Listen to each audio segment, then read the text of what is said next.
Anyway, hi. Do you remember that 90s cartoon for the Hulk? It was not good. Most of the 90s Marvel cartoons are pretty shit, actually. Hi, sorry, off topic, but going through them on Disney Plus recently, I realised that X-Men's got the best writing, and the older art style is gorgeous. But then the Iron Man, Spider-Man, Hulk, and Fantastic Four cartoons just move along at a rocket's pace. Every shot, you know, cartoon, but like every shot lasts no longer than 5 seconds before it cuts to something else. Because they're made in a way so as to, like, you know, keep kids gripped. But as someone who's worked in family entertainment, I can tell you that you can be slow, you can be, work with pace. Kids will follow. If the story's good, they will follow. You don't have to be like, snap, snap, snap, snap, snap, snap, snap in front of their face all the time. The Hulk cartoon was pretty bad for that. Anyway, ramble over. Hi, another toy review. I'm reviewing, well, not this Hulk. See, this is the Hulk figure we've reviewed before. Jennifer Walters, She-Hulk, but when she was, like, basically titled Hulk quite recently, in the Avengers and other books. She's got more grey-skinned and feral.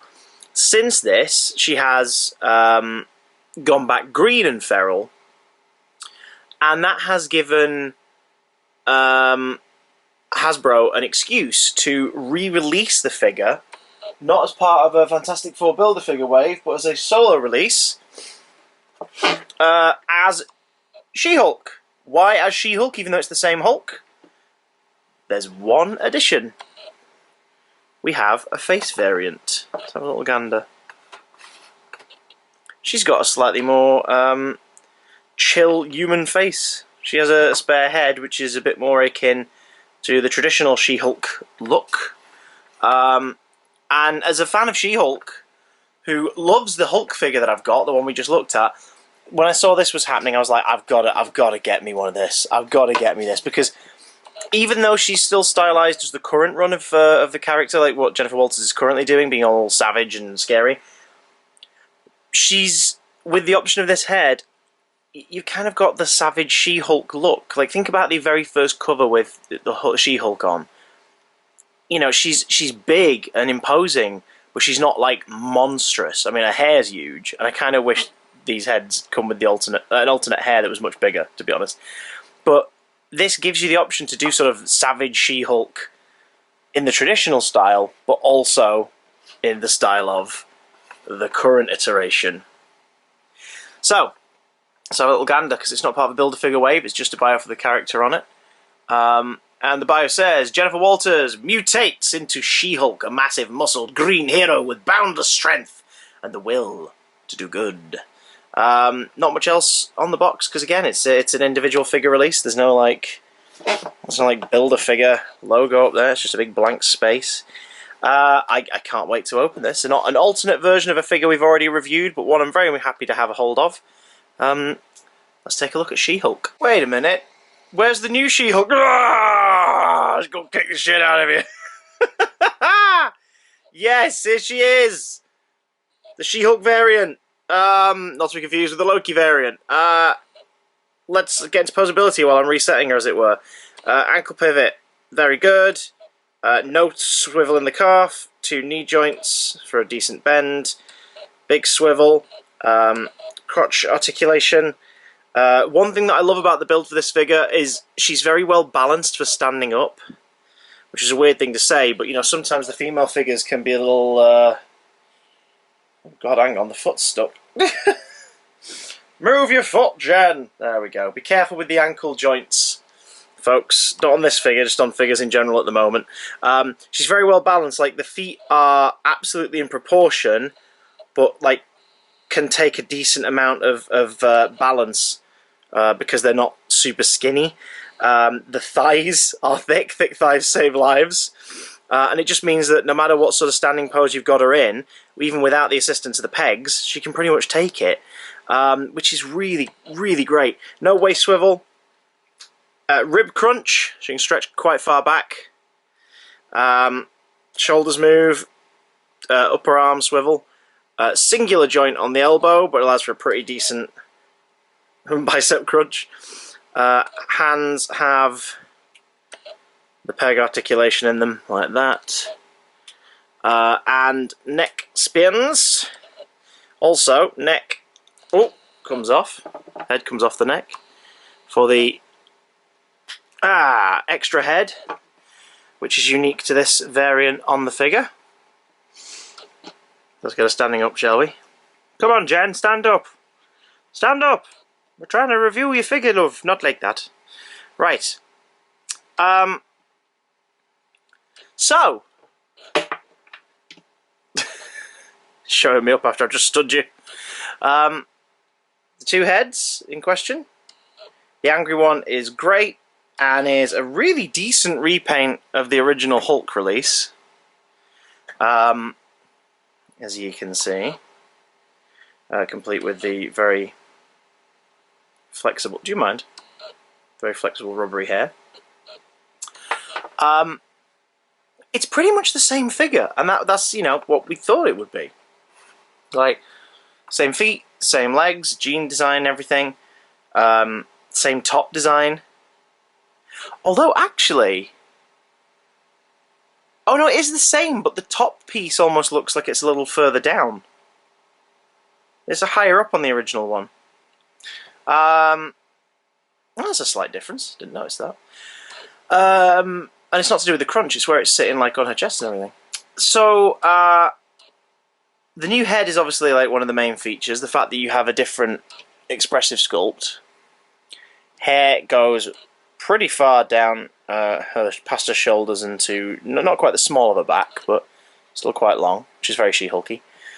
She comes with two sets of hands. One is the balled fist style for each hand, and one is the clawed hand, which is the same as the original release.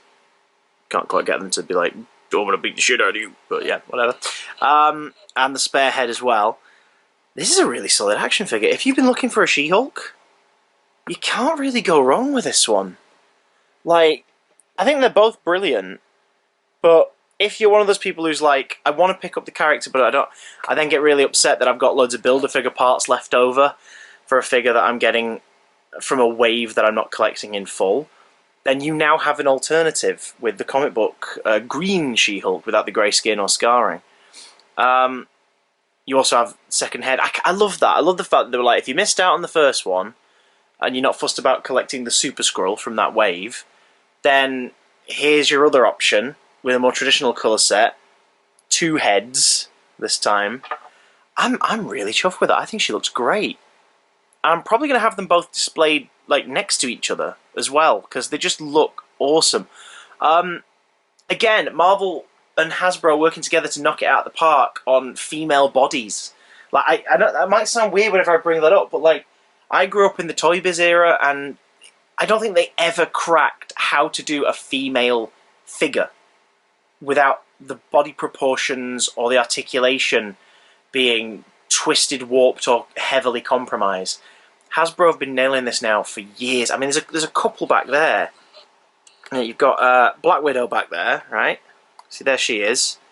We're just looking at the comic book ones here. Further back, do you mind She-Hulk? You got like Spider-Woman, Captain Marvel, Ms. Marvel, Gwenpool, and that's the thing. They all have different. White Rabbit. They all have different proportions. It's not just like Toy Biz's issue back in the day was there is one female body type and we will reuse it for everything. If you've ever seen the Sinister Six multi-figure pack Black Cat, oh my god, it was laughable. It was laughable how they thought that made sense as a representation of any body type, really. Like, it didn't make sense. Its arms were as thin as spaghetti, its hips were super wide, and the articulation for the top of the legs was across the hips, and they got to a point where they designed them so that, like, the thighs the thighs connecting to the hips was where the articulation was, but they included the buttock on the thigh piece, and it's like, what is going on?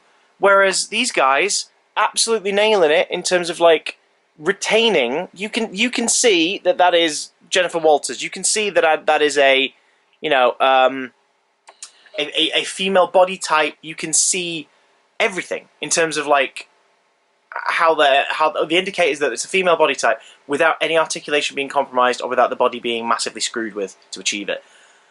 I know this has just turned into a little bit of a rant about like an appraisal for Hasbro on nailing this, but hey, I just thought it was worth bringing up because I do enjoy these figures, and it's so cool to finally be at a point. Even though I'm not as much of a kid collector now. I'm an adult collector who's just getting them for display on my shelves. But like, I love that they've finally figured it out. I'm so appreciative of it, and I know other companies are doing it too. But just Hasbro, I think they've done a phenomenal job. Again, just different figures. Like we move to the MCU stuff, like the new Scarlet Witch, absolutely perfect. Negasonic, Domino, Mystique. That MJ's an old Toy Biz one. It's mostly sculpted, so it's not the same. Wasp over there, Gamora. It's so cool. And also, just as like a guy who's collected toys for years, it annoyed me so much when I was younger that there were like hardly any of the female characters were included. Like it annoyed me so much that hardly any of the female characters were ever made into toys because, quote, the boys don't want to play with the girls' characters, unquote. It's like, no, as a kid, I freaking loved the X-Men, and the fact that there wasn't a Storm for years, the fact that there wasn't a Jean Grey for years, really annoyed me. So, here we are. She-Hulk. Massive recommend, especially if you are looking for a more traditional She-Hulk. Go for it. If you want to buy something off my wish list, my Amazon wish list, down in the description below for me to review and give you a shout out, please do. There are plenty of toys on there. There are also games, which I go and play on my Twitch channel, twitch.tv/officialcdj. However, you don't have any obligation to do any of that. Don't worry about it. It's only if you want. You can support me otherwise by liking this video, leaving a comment, and checking out my other toy reviews, which will probably be linked on a playlist somewhere here, if not on the channel itself. Thank you so much for watching. Have a wonderful day. Hulk.